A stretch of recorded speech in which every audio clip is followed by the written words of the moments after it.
Hello, and welcome to another episode of Deepen with Christina. I'm your host, Christina Weber.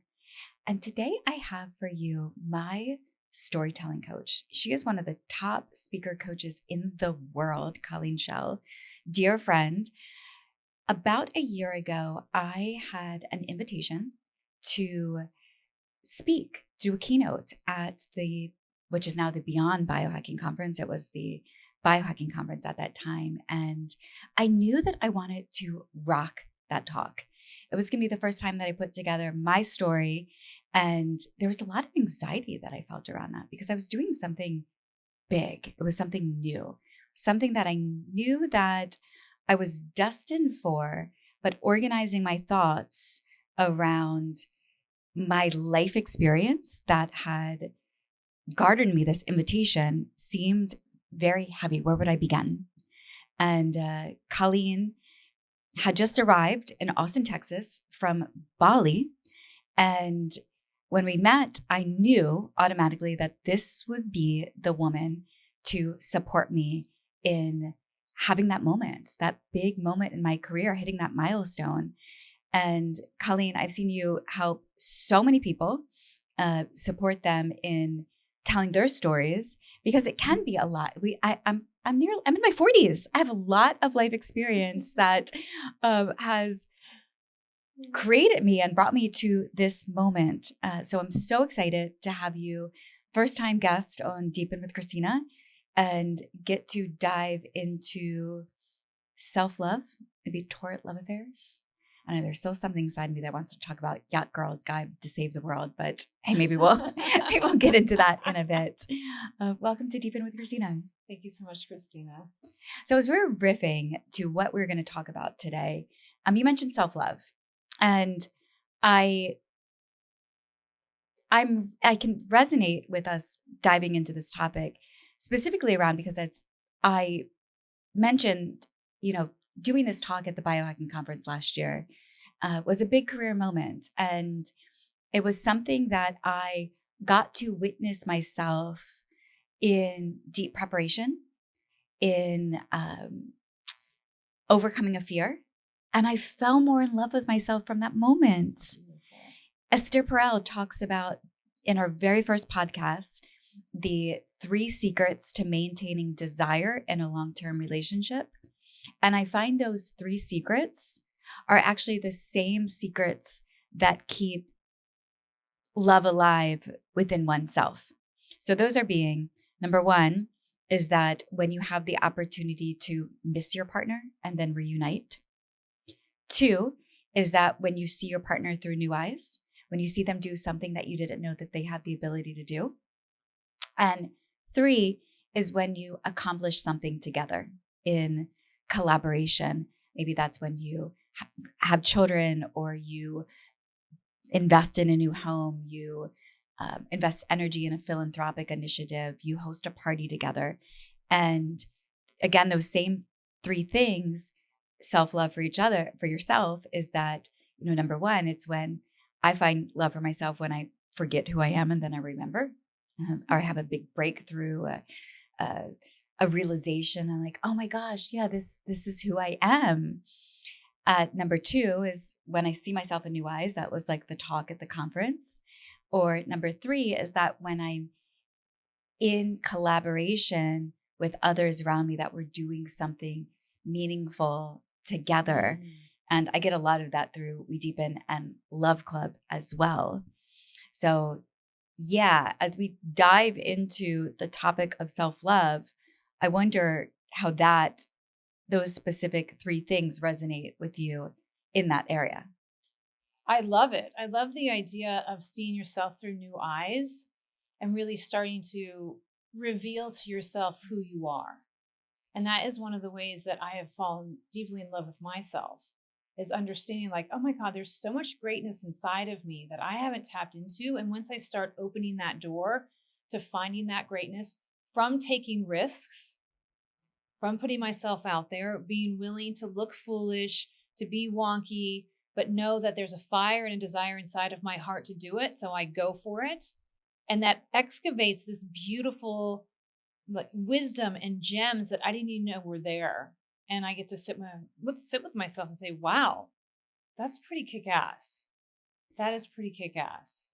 So you're someone who you jump on a stage really easily. Yes. And you can own an audience and lead an audience and really inspire an audience. What does taking a risk look like for you? Well, I wasn't always that way. I used to spend hours and hours before a big presentation. So I used to be suited and booted corner office advertising executive, where I would steal large companies from other large advertising agencies. And so I would be standing in front of executives from large companies, global companies, and pitching them. I was the dog and pony show. And I would stay up all night rehearsing, preparing, because I was so scared of doing it wrong. And though that preparation really helped, there was a lack of confidence that I had, that I thought that I was going to mess it up. And so I was like trying to recover from messing it up. And so from doing that risky thing and being like, all right, I'm just going to try it again, and doing comedy improv, and then getting up and when they asked me to speak at, Wisdom 2.0, I'm like, yeah, okay, I'll do that. And at associations, and I'm just willing to keep on getting on the stage. And it wasn't great. It was okay. Everyone enjoyed it, but it wasn't great at first. But I was allowing myself to be wonky. I gave myself that grace. Like, this is not going to be great. It's not going to be your best, but you're climbing that mountain to your best. And giving yourself that grace is a big key inside of self-love, that you need to recognize, oh my gosh, I might have fallen flat on my face, but I freaking did that. And I say that to my speakers. I mean, it makes me cry. Like, they work so hard to get on that stage. And I tell them, I don't care what happens. I just want you to get on that stage, because that is a freaking win. That is a win for you, a win for your confidence and your self-love, and a win for the world. Mm-hmm. Because you getting on that stage shows other people that's what's possible for them to face something scary. And I'm like, I don't care how it goes from there, because you got on there. Public speaking is a huge fear that a lot of us have. And I can remember when I was around 28 years old, I was working with a mentor of mine. We were producing a poker tournament in New York City for Wall Street. And my mentor said to me, I can't speak. I'm too nervous. You have to welcome everybody into the space. And I was like, okay, great. Yeah, I'll do it. I got it. She gave me the notes maybe 2 hours before I was supposed to speak. And I was sitting in the bathroom reading those notes, shaking. I was so nervous. And I got up in front of those people. I was wearing this red dress, probably from Rent the Runway. I believe it was from Rent the Runway at the time. Wearing this green dress, and I blacked out. I don't even remember what came out of me, but I remember the fear flooding through my body and thinking that, wow, something is wrong. There is so much fear inside of me. And as I'm a community builder, and shortly after I started, Feminine Weapon was before we Deepen. Feminine Weapon was a brand that I was focused on. I was gathering women around in New York City around up-leveling consciousness. And I would host these events, and I wouldn't speak at any of my events. I would pass the notes to another woman, and then they would speak, and they would never say the things that I wanted them to say.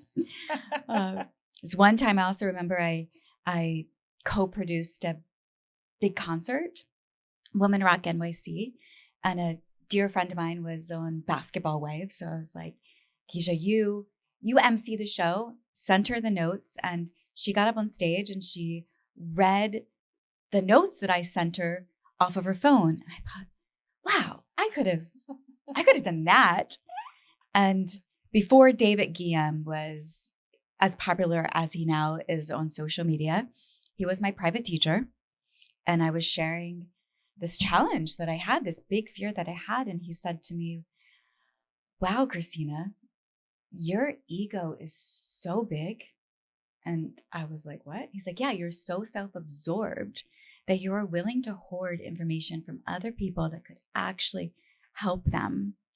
And I remember when he said that, it was like, I felt the truth in that statement.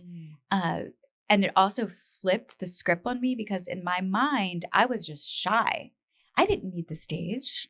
Other people wanted the stage. I was content. I was fine. I'll give it to them. And I'm so grateful for that moment now.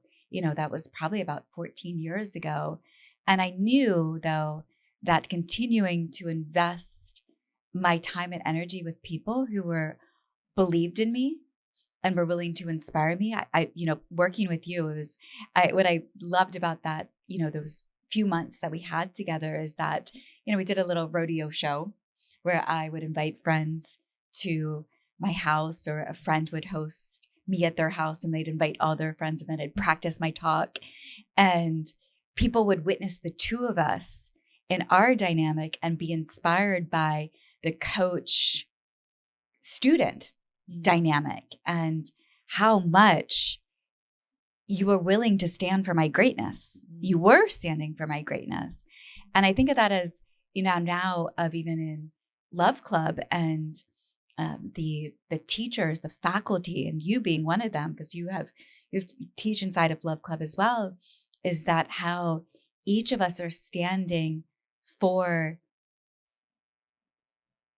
the collective's greatness and unwilling to see us slip. It's like the golden gossip game that I love playing, where we're gossiping about each other in a way that our dreams are coming to fruition, and truly, really believing in each other.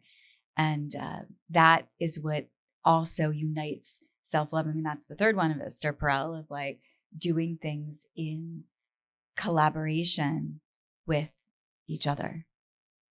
Yeah, it's really beautiful. The gift that your teacher gave you with the understanding, if you have the gift of transformation, that you are being stingy if you're not sharing it outwardly. If you're not sharing that with others, there is a kind of a hoarding that you said that was happening, and allowing yourself to say that I'm shy or it's too scary or whatever it is actually not true. And so one of the best things that you can do is take the action, which you did, right? After that, you're like, all right, I'm going to do it. I'm going to take the action. I'm going to be willing to put myself out there and let go of this egotistical way of seeing myself. And most people think that egotistical means like, I'm so great. But ego also means I'm so small. That's also a lie that the ego tells us, right? And, if you have a fire inside of your heart and a desire inside of your heart to speak, and you have transformation that you can share with the world, that is not an accident. I tell my students, not everybody wants to speak. Not everybody has this. And so if divinity has placed that inside your heart, there's a reason for that. And you should follow that reason, and you should tend to that fire, because when you tend to that fire that divinity has given you inside of your heart, it will transform your destiny. It really creates this beautiful blossoming opening for your life, where you get to know yourself in such a beautiful new way, with so much more power, love, understanding, connection, aliveness, because you're doing what you're here to do. You're unlocking those codes inside of you. And this is going back to that. And you just fall in love with yourself because you're like, oh my God, I had no idea I could do that. And people coming up to you and thanking you with tears in their eyes, just because you told your story. And that's why storytelling is so important and so potent, that you tell your story of how you got through something where you were on your knees and there was dirt on your face, and how you got up. People see themselves in you and they think, oh my gosh, if Christina went through that and she did all that, and look where she is today, creating this successful business, having this amazing love club, having this podcast. But her journey to this wasn't easy. And she's willing to share that with me. If she can get through that, I can see myself getting through whatever my fire swamp is, whatever the darkness I'm dealing with. Because we all go through it. You're not no one rides for free. We're all going to deal with these breakdowns in our life. How we deal with them and how quickly we get through them is the mastery. It's not that we don't have them. It's how we deal with them and how quickly we get through them is the mastery. And when you start loving yourself you know you can get through some of the toughest times because you might not know the full way up the mountain, but you can navigate yourself to the next step and then the next step and then the next step. And when you are your word to yourself, and I'll use my clients as an example, when they are a word to themselves, they're sitting in the audience and they're looking at the speaker and they're like, I want to do that. And they're even thinking, I could be better than that. And the thing is that they're right. But once they keep on just going back to the audience and not getting on that stage, it deteriorates their word to themselves. And that actually impacts your self-love because you don't trust and you don't respect yourself. But when you make a declaration and you align with that declaration and you fulfill on that declaration, all of a sudden you are trusting yourself. You're respecting yourself. And then from that, love it's just there. I mean, love is in you, and the beautiful thing about self-love, it unlocks a whole new level of love that wasn't there before. And now all of a sudden you're creating a dream life. And it doesn't matter where you are, who's around you, what shows up, your dream life is right there because you are fully in love with yourself, fully connected, respectable, like just trusting, like, oh my gosh, I am the creator of my own life. Love is welcoming the uncertainty. And years ago when studying at the Kabbalah Center, I read, actually, there's a book, Kabbalah on Love. And in it says, love is this process of removing layers of the ego, your fears, negativity, things that are holding you back from being the highest, greatest version of yourself, coupled with ever increasing acts of sharing, because we give to who we love. Now, I parade around the 4 pillars of a conscious relationship. It's what I invite members of the Love Club and those in the We Deepen ecosystem to try out. And they are, number 1, no attachment to outcome, growth comes first. 2, both parties agree to own their own shit. 3, all feelings are welcome, no internal process is condemned. And 4, the relationship or dating or being a human here on earth is a place to practice love. And ultimately, this is all practice. So every time you take the stage, or you embark on something that you're fearful of, it is just a practice. No one actually can. There's no such thing as perfect. Everything is perfect. And viewing it in that way creates the play that goes with it. It's all we're just playing. Yeah. We're like kids experimenting with life. We don't really know what's going to happen next. No. We're in an exploration. And I'm thinking about the uncertainty, and then, oh yes, this is what. So I remember when We Deepen was taking off in Los Angeles, 2019, 2020, Zach Puctel started and was acting as our COO of the company, and he was leading this program called Divine Rhyme. And it was a freestyle workshop. Now, freestyle and rapping was one thing that I was like, I could die this lifetime and never freestyle rap.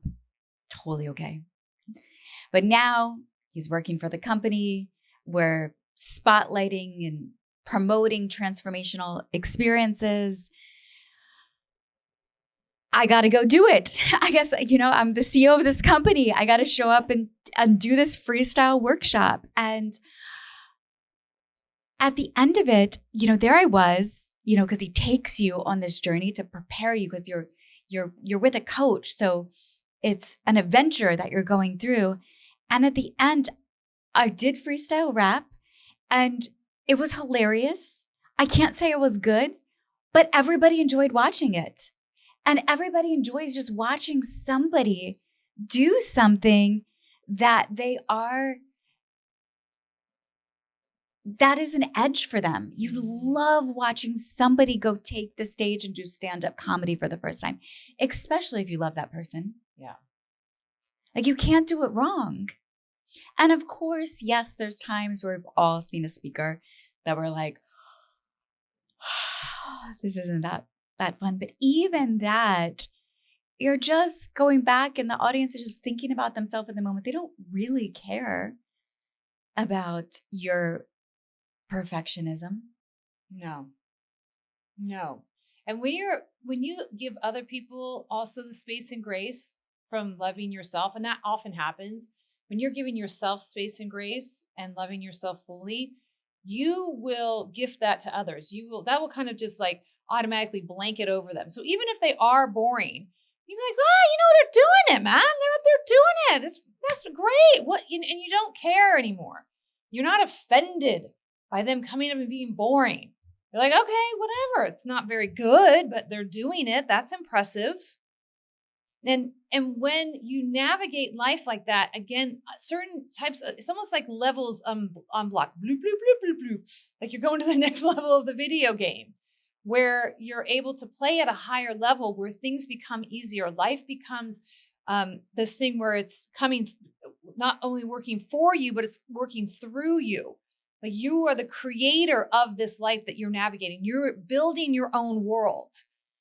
And the first step for that is self-love. If you don't have self-love and your inner dialogue is continually saying you're bad, you're wrong, there's something that's never going to be right about you, whatever it might be, you're never going to be able to up level into those higher levels of the game, like the game above the game. Because this is all game. Like you said, this is a big experiment. This is a playground. We get to play. And sometimes it's not easy to play in this playground, for sure. There's many times we get put to our knees and heartbroken. But that, if you allow the heartbreak and the breakdowns to refine you in such a way that it grows you and creates you to be a stronger being, and it, solidifies your constitution and has you go deeper into love and understanding, then you get that liberation. And you're like, oh my gosh, okay, yeah, that happened. But you know what? I'm going to learn from this. I'm going to grow from this. I'm going to teach others to do that. No matter who I am, it's like, I'm going to share my story. I'm going to let others know that, yeah, this is what happens, but this is also what's possible. Willing to rise again and again and again. I mean, that is the thing. It's like the willing to rise again and again and again with the mantra, thank you, thank you, thank you in your heart. Thank you, thank you, thank you in your heart every freaking time. Let's talk about the moment, if we rewind about 8 minutes or so ago. I lost my train of thought. And in the past, moments like that would prevent me from wanting to take a stage, wanting to record a podcast. Because moments like that, you are more susceptible, you feel more susceptible to be judged. And having a podcast is a vulnerable process. Taking the stage is vulnerable. We live in a world of social media where there's trolls out there and everybody has something that they want to say.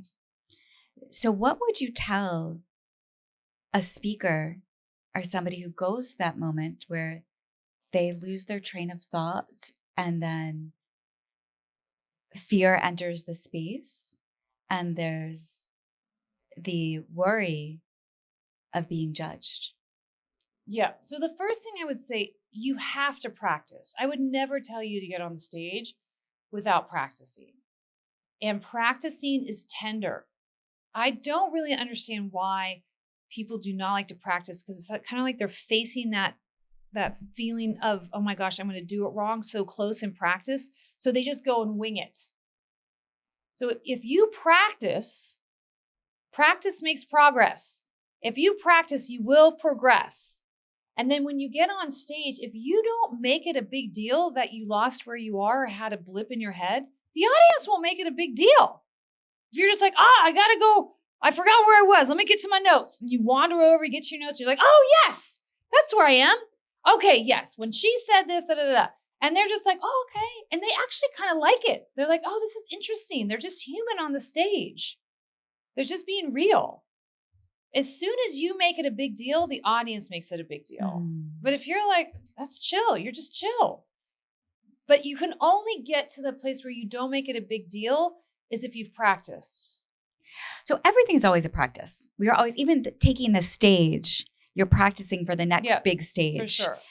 So I found that at times when I was practicing for my talk, especially when I was by myself, I would get scattered. My mind would get scattered, get distracted. There's all these other things that I could do besides practice. I could make my bed. I could make sure to clean my room. I could call that friend back that I've been intending to call back. Is that some type of level of resistance that's showing up, blocking me from my dreams? Yes, of course. Of course, because you know your dream is to rock the stage and deliver something that makes a huge difference for the audience. That's what your dream is. Your dream is not to make your bed every day. You make your bed every day to set yourself up for success. But yeah, we resist it because we have to feel. We have to feel the tension in our body that, oh my God, what if this doesn't go? What if I forget it? What if no one likes me? What if everyone judges me? Look, I don't know what to tell you. You're going to be judged. If you don't speak, you're going to be judged. If you do speak, you're going to be judged. So you might as well be judged with what you want to do. And here's another thing though, but most people won't judge you because they're sitting there judging themselves just as much as you're judging yourself. Everyone's very self-absorbed, very self-absorbed. You're not really in their environment for very long, in their mind song for very long. You just kind of go through it and then they're thinking about, do I look good enough? Is anybody liking me? How is this going? Am I going to make it? Blah, blah, blah, blah, blah. Everyone's walking around freaking terrified. So go and take risks. Be wonky. Be weird. I love when you've been with me through heartbreak and also been surrounded by the Love Club, and as the group navigates their dating journeys as well, and we're a collective that supports each other through that. And you speak about tension and being okay with sitting in the tension. I found myself I did a 10-day dieta. A dieta is where you diet a particular medicine plant, and there I was sitting in ceremony. It was it was a 10-day dieta. We did 4 ayahuasca ceremonies during that time period. And there was one night sitting in ceremony that my body got so cold. It was freezing. And I had all this realization of coming up of how humans, we always want to be so comfortable. Like we're cold, go get a blanket, get a sweater. And sometimes in love or during spaces of growth, we feel unease through that growth spurt. It's uncomfortable. And being in that tension and being still in the tension of it, not moving, not trying to go solve it or fix it or take the aspirin or find the coping mechanism of opening the refrigerator or finding, the beer or the wine or whatever it may be. Just sitting in that tension is where then the transformation happens and we become this new person.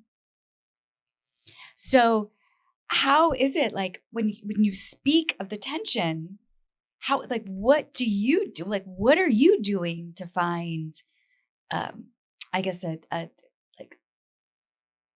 safety in the tension? Sitting in the tension and being with the tension is one of the most profound leadership skills that you can have. And this is in your life, in your relationships, in your business. Because when you grow and transform, there is tension. I mean, if you looked at a seed and you saw a seed underneath the ground, you would see it absolutely breaking itself open, looking chaotic. And you'd be like, that doesn't look good. But actually, that's how the oak tree grows. So if you don't allow that tension and that kind of chaos to be okay, and to sit with it and you try to fix it, you're never going to get to the oak tree. And there's many ways that you can sit in the tension. You can breathe. You can talk to a friend. Just don't take the action that you want to take to distract yourself. Don't drink the beer, even the coffee, the dark chocolate. You would be surprised if you just allow yourself to sit in the tension and let the emotion run through you. It will run through you. At some point, you stop crying.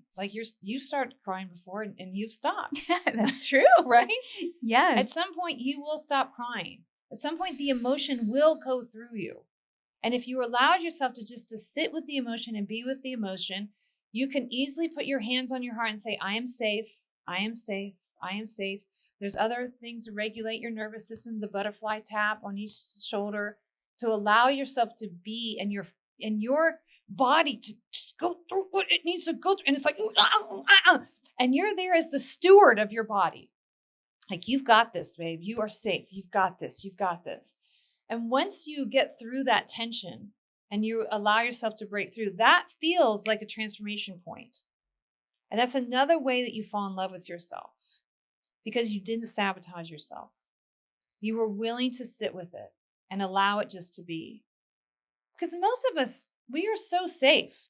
Most of us don't get picked by a pin, but we have these obscure and distorted thoughts that I'm not safe.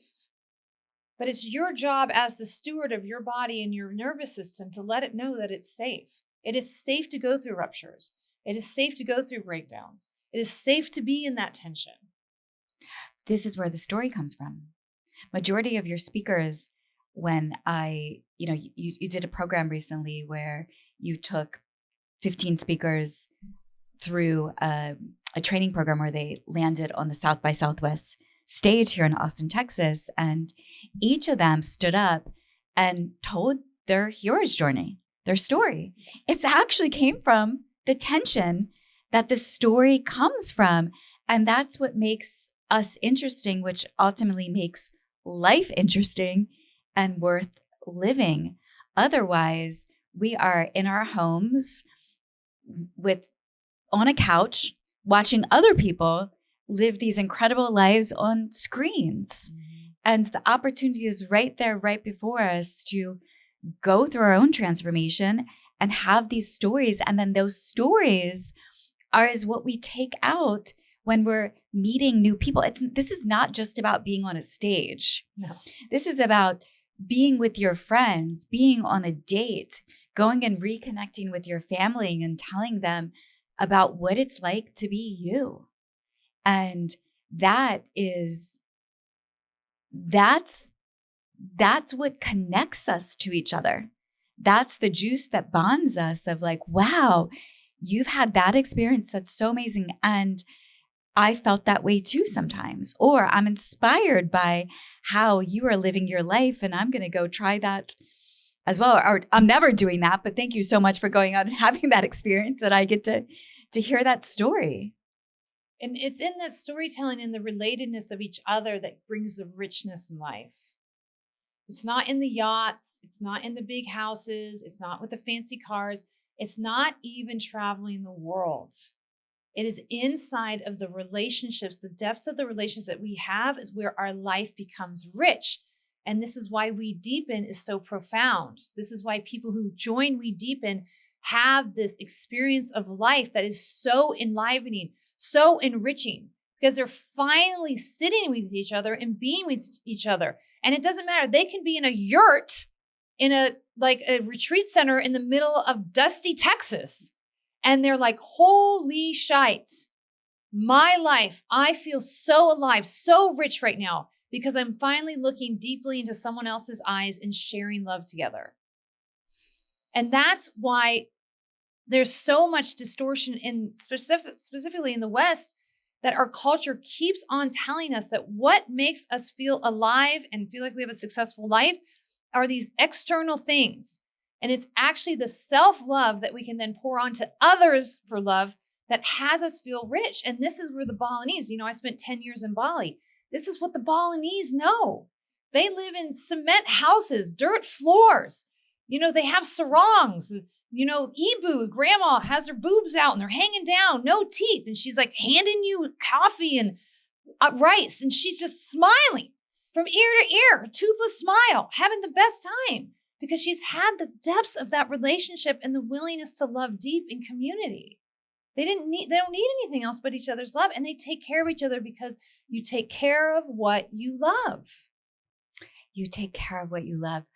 We recently exhibited and spoke at the Beyond Biohacking Conference. Again, it was our 5th year, 5,000 people, Austin, Texas. And there is tech call after tech call of gadgets and gizmos and supplements. And at the end of that conference, every conversation that I had with participants, end it with the people were the best thing about that show. And as being somebody who once I was a pharmaceutical rep. I sold outdoor advertising in the past. And I sell love. As essentially, I'm selling is the relationship of connecting you with another human being. And it's so simple. It's so simple, bringing us back down to what we are so inspired by, the like shiny objects. Like, look at the shiny object over here, but the shiny object is really in here. Yeah. That's the shiny object. It's all right here. Yeah. And I used to joke that, sometimes as being somebody who gathers people into events and, navigates the human relationship on a regular basis. Sometimes I'm like, it would just been so much easier if I just sold a Snuggie. Right. Yeah. And here in Austin, I don't know if you've seen this, but they have recently, within the past couple of weeks, Google has laid fiber optic wires underneath of the more wealthy neighborhoods in the Austin, Texas area. If you look at the edges of the curb, you'll see new, like new cement lining. It's because they actually dug down 2 feet to relay all of these wires across Austin. And I imagine it's probably happening throughout the United States right now.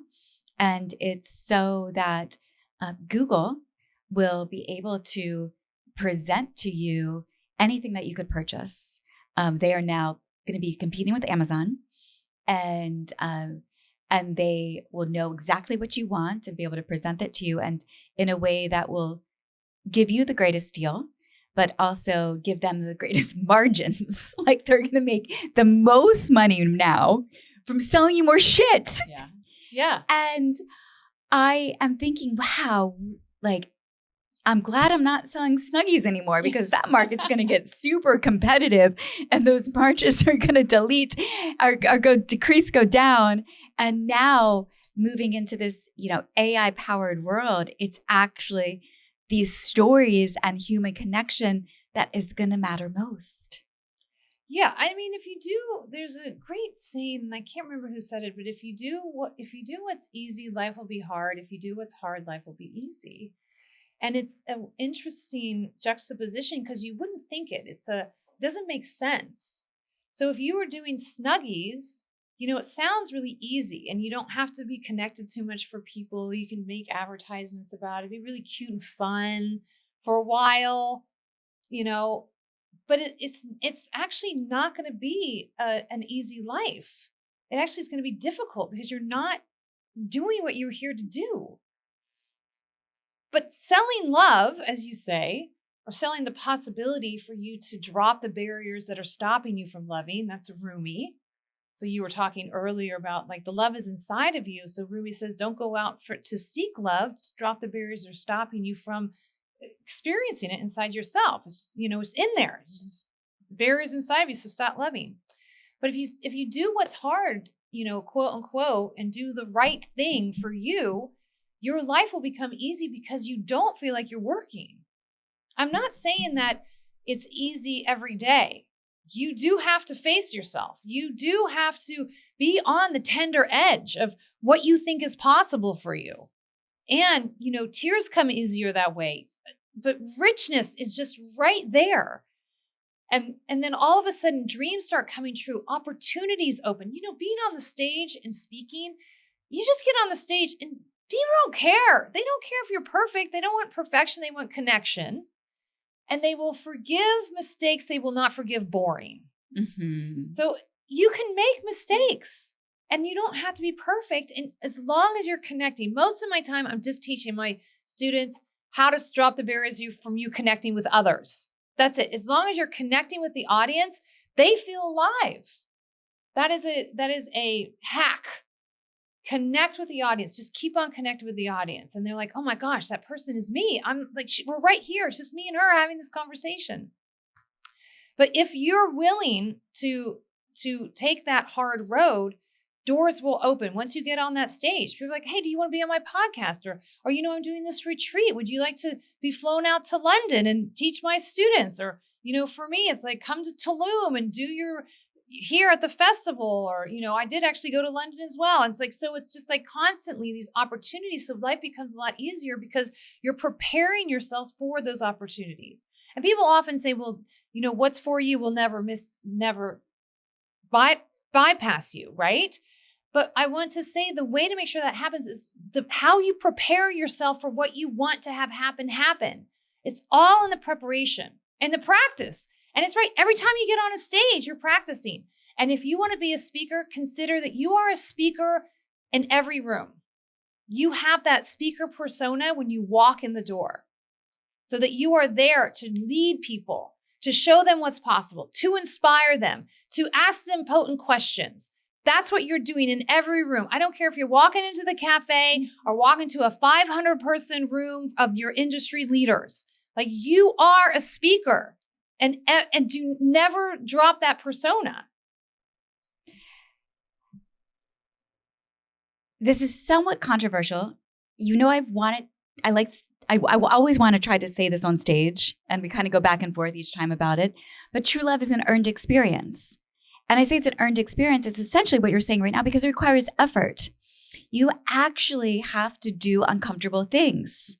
And most people don't want to do the uncomfortable things. So they stay small, complacent. They don't go after their dreams because it requires you to take risk and to be courageous. And so you earn your life. You Beautiful. Earn the lifestyle that you want to have. You earn your dreams. You earn your desires. Yeah. And again, it's not earnership in a way, because you are love. You're born love. But what happens, society throws all these conditions and they want to throw the adventure on you. We want to make you to get, this is a game. We're all here to play this game of life. Say you walk into every room and you're a speaker. If you're a leader, you're essentially, you're leading some way in every experience that you're part of. The other morning I was at Jevity. I work out of a new co-working space here in Austin, Texas. Jevity is like if Equinox, Upgrade Labs, and WeWork had a baby, it would be Jevity. I'm sitting on a PEMF chair next to another woman, and she goes, yeah, we've met before. I know you. And I was like, oh, she's like, we met at a Kimmy Inch party. And at that party, this is a couple years ago, I started organizing blind dates. I was walking up to people to entertain myself, to amuse myself. I was inviting people, if they were single, if they wanted to go on a blind date, and I'd go find someone else who was single. And then I would just, like a kook, make stuff up. And I was like, oh, turn your backs to each other, shut your eyes, and step backwards closer, hip back to back. And now envision what the favorite fruit is of this person standing behind you. And they would giggle and laugh, and it was just so much fun and playful. But here it was that I had this meaningful experience with this woman who now, years later, we're sitting next to each other in on a PMF chair, and she was able to retell the story of that moment that happened years ago of me doing something that was creative, because creativity is one of the highest vibrational frequencies on the planet. So when you're in a state of love and authenticity, your creativity comes to light and you're able to play more, and you create adventures and more of an interesting life for those around you. And how was it for you to hear that story reflected back to you from 2 years ago? I was amused. I was like, oh, this is so cute. Oh, I do remember that. And almost that I got re-inspired by myself, thinking, oh, I should do that again. Yeah. But you got inspired by yourself. Yeah. You fell more in love with yourself. Yes. Like, I did do that. And she remembers. And even though I don't remember her specifically, I remember creating that opportunity for people to deepen together. And it bonded me with her, because now I won't forget her. Oh, yeah. I'm actually looking forward to seeing her again. So good, right? People like people who like them. Yeah. Oh, for sure. It's that simple. Sure. It's that simple. If you, I believe in the the book of How to Win Friends. It's like people. Yeah. Yeah. Yeah. It's that easy. Just like people. Like people and they'll like you. But you coming into that environment. So I also tell my students, you're the host. I want you to consider every time you walk into the room, you're a host. You are a part of the experience. You're leading the experience. So if you see someone needs a straw, give them a straw at their cafe. If you are at an event and you're like, oh, I have this great idea that I can actually cultivate this experience for people. Let me lead that kind of a side quest I'm doing at the event. Now, what happens if everybody becomes a host? If everybody becomes a speaker? Yeah. If everybody becomes the leader? I mean, they're not going to want to. So we have to respect the fact and really get the fact that not everybody wants to lead. Some people want to stay in a pottery studio and make pottery and they love it. And they're just like with the clay and they're having their best life. And that's great. And they're looking for someone to lead them when they go. And because they're shy and they're going to the party. And then someone comes and say, hey, you want a blind date? And they're like, okay, you know what I mean? And they're looking for that. So the likelihood of everybody doing it is low because that's not in the fire in their heart to do that. We're mostly speaking to people who have the fire in their heart to do that. And you know you have it. If you've ever looked up at the person on the stage and wanting to speak and lead, and you think, I want to do that. And it just comes. You're in the dark, you're in the audience, you see the spotlight, and you're like, I want to do that. There you go. That's your sign. What are some simple things that somebody listening right now can take right now to become a better storyteller? The biggest hack and the most effective hack is take comedy improv. Like that is the best hack in order to publicly speak because you have to get up in front of people. You have to go off the cuff. You build your confidence. You realize you can do it. You actually realize you're a little bit funny. You don't even have to be funny in comedy improv. It just happens. That is one thing. But if you just want to go on yourself, the biggest thing is sharing yourself more. So you just ask your friends and family, hey, can I share something with you? And they'll go, yeah. And you say, well, this thing happened with me. And then you share the little story. And you're like, and that's it. Or if you want to, and this is what I got from it. This is what I learned. So now you're sharing the story and the wisdom. Just ask for permission. And everyone's going to be like, yeah, what do you got? And then you share. And it gets you on the court, sharing your voice, sharing your story, sharing what you learned. And then consider doing that at an open mic night. Use the audience. If you get up there and just cry for 5 minutes, great. Apparently that's a gate you needed to go through. And you have to kind of go through these gates. And like, okay, yeah, I got up there and cried the whole time. Don't make yourself bad and wrong about that. Just really celebrate that you got up there. Oh, that was interesting. That was an interesting outcome. I just cried the whole time. I wonder what that was about. Let's go find out. But the more you're in action, and then of course, getting a coach. You know, if you really want to do it, having a Sherpa that takes you up the mountain is the easiest way to do that. Allow yourself to invest in yourself. Allow yourself to find someone that you resonate with. When you find a coach that you resonate with, you have so much more success. Don't even worry about if they have all the accolades and no. I mean, you want a coach that, has experience. But if you relate to that coach and you really see yourself in them and you're like, they're doing what I want to do. I see that they've got something that I want. Consider that's your coach. I remember when I moved to Los Angeles from New York City, the men, because I was hosting dating events at the time, and the men who were seeking a partner were really hungry for women who were passionate about something. And I think just in general, us humans, we are so attracted to passion. And that is one hack. If there's something, it could even be botany. Yeah. I am so passionate about botany that if you sit beside me and you share this passion that you have for botany or for bugs or for pottery, that I will be so intrigued and captivated by you in the moment with your passion. So I think one also hack is that if you find something that you're passionate about before you head out to socialize in some way, shape, or form, and you invite somebody in to that adventure of your minds that you're having around that particular topic, you'll break the social anxiety and you'll formulate a connection that wouldn't have happened otherwise. So it could be even that simple of like, what is it that I'm passionate about? Yeah, it's beautiful. It's really beautiful. And be willing to share it. Can I share what I'm passionate about? And also, that's one of the questions I ask people instead of like, what do you do? Tell me, what are you passionate about? What really lights you up in your life? You know, and then they go on a diatribe and they're just loving it because I'm listening to them and they get to share what they're passionate about. And usually it comes back to me, well, what are you passionate about? And then I get to share my passion.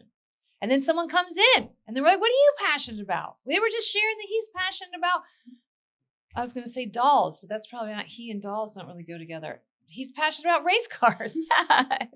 Yes. Colleen, thank you so much for how you are inspiring people to live life, to come alive. And I think that's too, is like when I think about love, I think about aliveness.